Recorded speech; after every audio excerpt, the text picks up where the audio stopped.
नमस्कार. आवाज महाराष्ट्र न्यूज चॅनलमध्ये आपले स्वागत आहे. रुपालीताई चाकणकर आणि महिला अध्यक्ष साधना केळकर यांनी इंदापूर तालुक्यातील 14 वर्षे पीडित मुलीच्या कुटुंबियांची घेतली भेट. समाजातील काही विक्षिप्त विकृतीबद्दल रुपालीताई बोलल्या. प्रतिनिधी गीता दराडे.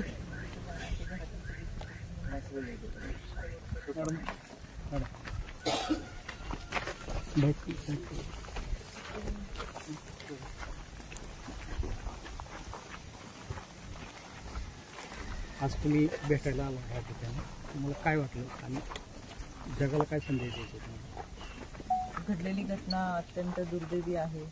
14 वर्षाच्या मुलीवर अशा पद्धतीने अत्याचार करत असताना तिला विष पाजून मारण्याचा प्रयत्न आणि त्यानंतरचा मृत्यू, खरंच हे सर्व वेदनादायक आहे. मी आज कुटुंबियांची भेट घेतली. यामध्ये घटना घडल्यापासून पहिल्या दिवसाच्या पहिल्या क्षणापासून मी संबंधित घटनेमध्ये लक्ष घातलेलं आहे. यामध्ये आरोपीला अटक झालेली आहे, कडक कारवाई होईल. यामध्ये आरोपीला फाशीची शिक्षा व्हावी. दिवसेंदिवस अशा घटना घडत असताना, याला लगाम घालत असताना समाजामध्ये वाढलेली ही विकृती आहे, त्या विकृतीला टेचून काढलं पाहिजे. आणि म्हणून त्या आरोपीसोबत कोणी साथीदार आहेत का, इथं घटना घडल्यानंतर त्यांनी इतर काही लोकांना बोलवून घेतलं किंवा कॉल केला, याचा सर्व तपास व्हावा अशा सूचना तपास अधिकारी आणि संबंधित अधिकाऱ्यांना दिलेल्या आहेत. चार्जशीट सबमिट करत असताना यामध्ये प्रत्यक्षदर्शनी अप्रत्यक्षदर्शनी पुरावे हे सगळे जमा केले जातील आणि सबळ पुरावे हे कोर्टात सादर केले जातील. राज्य महिला आयोगाच्या वतीनं सूचना दिलेल्या आहेत. हा निकाल फास्ट ट्रॅक कोर्टातून लागेल.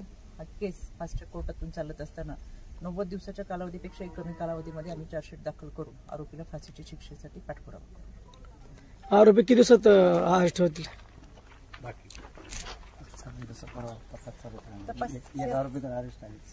बाकी राहिलेले एक आरोपी तर सध्या अरेस्ट मध्येच आहे आपल्याकडे. आता बाकीच्या आरोपाबद्दल जो संशय व्यक्त केलेला आहे त्या आरोपी तर आहे, त्याच्याबद्दल पुरावे जमा करणं चालू आहे.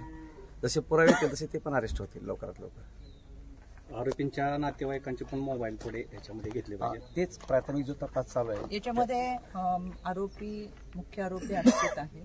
इतर कोणी आरोपी असतील त्यांच्या संदर्भातले पुरावे आपल्याला मिळाले तर त्यांच्यावरतीही कडक कारवाई केली जाईल.